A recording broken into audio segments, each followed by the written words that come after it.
ఈరోజే parcel service నుంచి parcel వచ్చింది. చీర మన సత్య మేడం గారు హైదరాబాద్ నుంచి పంపారు.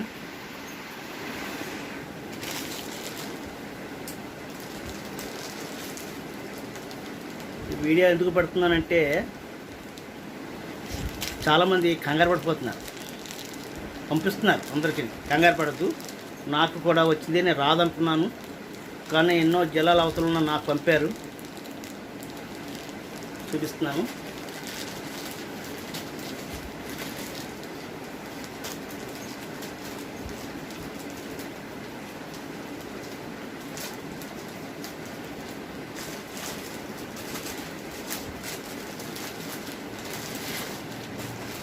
వావ్.